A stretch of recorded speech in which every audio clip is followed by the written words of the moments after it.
Mga cute at bibong chikiting naman ang bibida natin every morning dito sa Bulilit of the Day! Ayan. Sobrang cute na bulilit natin ngayon ang newest sparkle baby na si Siza Kayley Maribao. Ayan.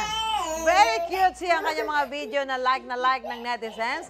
Gaya nitong nag-ala crab si Zaiza para sa mass dance presentation sa school nila. Natin. Panood. Panood. Ay, siya pala yun. Yung nasa harap. Ang hirap, ha? Iba medyas niya, siya yung nasa harap. Super cute ng performance level ni Saiza. Feeling crabbles nga raw siya. Nag-champion pa raw sila sa kanilang presentation. Ang galing. Congratulations, Saiza. Saiza. Ito, trending din ang video ni Saiza kung saan gigil na gigil siya. Panoorin po natin. Naglalaba? Ayun. Gigil na gigil pa lang magkusot ng labada. Kwento ng mami ni Saiza, paliliguan na dapat niyang anak pero nag-request itong tumulong muna sa labada ng kanyang lola. 2 million views na po halos ang videong yan.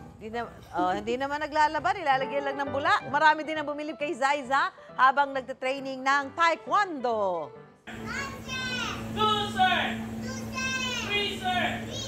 Galing. Ang cute naman. 5, sir. 6, sir. Ang cute, 7, sir. 8, sir. 9, sir.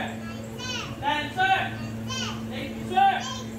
Para palang mathematics ang taekwondo. Ay, kay Mami Lovely, nabigyan daw ng Yellow Belt promotion si Zaiza sa video na may 4.5 million views na sa ngayon. Ang cute naman na ito. Eto pa, kahit nap time na, good vibes pa rin atin ni Saiza. Pero imbis na matulog, ano ginawa mo? Eto. Naglaro ng pinaglaruan yung kanyang flashlight. Ako, ayun, nahuli ni Mami Lovely Saiza, naglalaro. Oras na ng siesta. Ayun, nang sawayin, biglang napapikit na. Nagtulog-tulugan na. May mahigit 900,000 views na ang bidyong yan. Ayun. Welcome sa Sparkle Family, Saiza! At para sa mga cute at good vibes sa mga chikiting, abangan ang susunod naming Bulilit of the Day!